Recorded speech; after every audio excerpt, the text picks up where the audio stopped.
Question 1.2.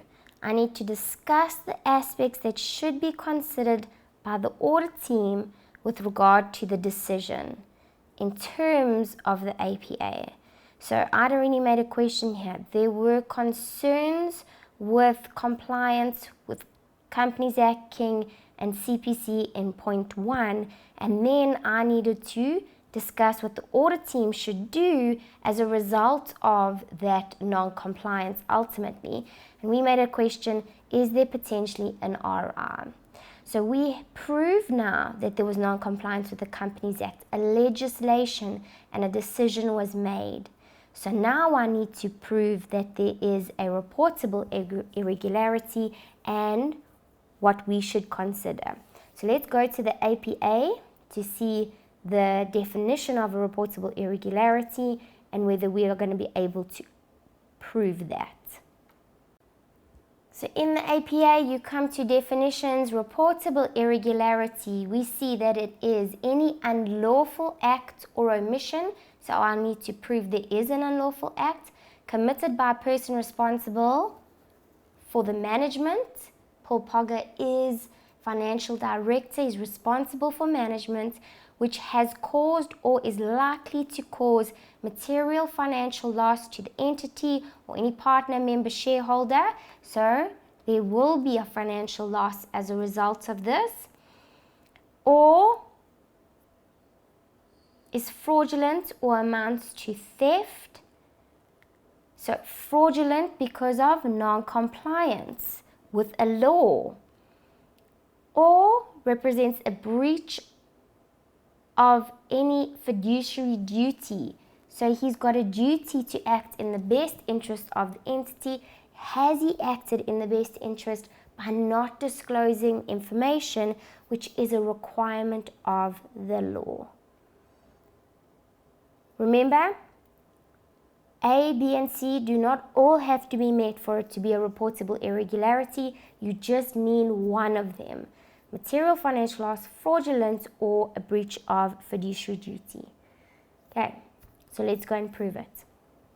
So I'm doing 1, 2, and I'm going to say that decision was taken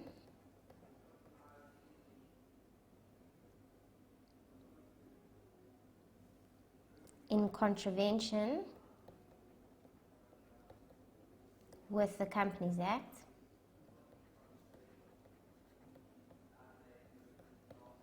and therefore we have to consider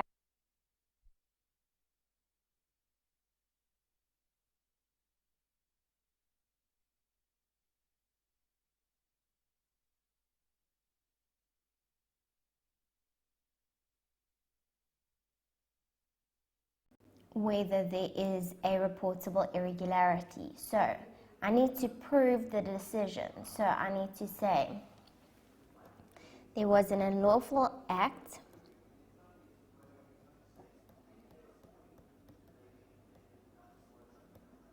and prove it was the non-compliance with the Companies Act because Paul did not disclose his personal interest in bottles, household bottles. Then I need to prove it was committed by management.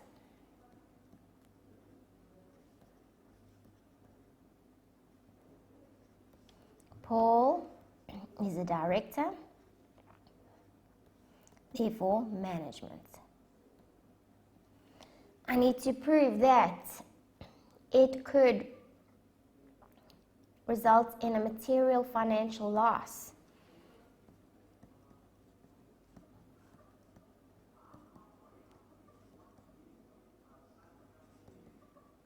Now, at this point, he says he'll get a great rate because he's a good negotiator.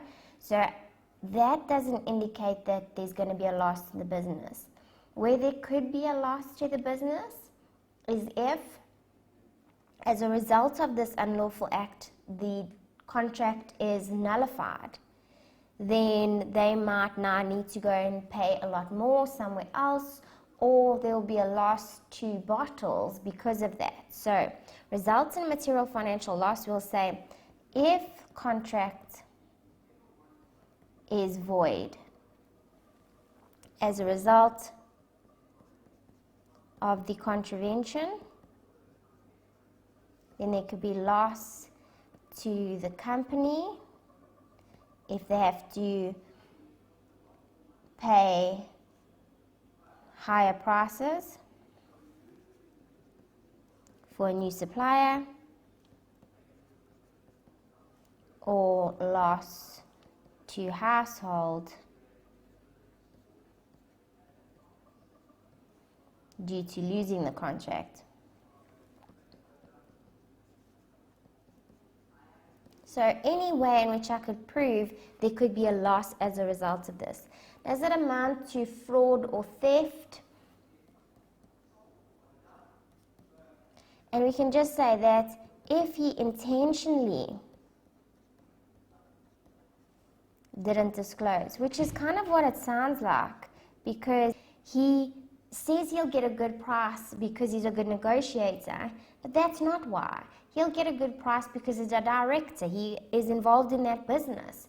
So for me, it amounts to fraud because it's fraudulent reporting in an essence. Then could be considered fraudulent. Lack of reporting.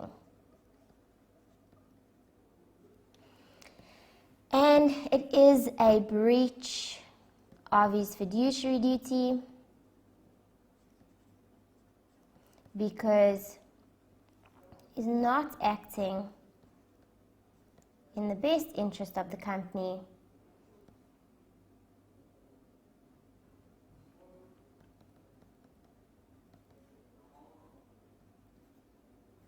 by not complying with the Companies Act. Therefore, we have a reportable irregularity.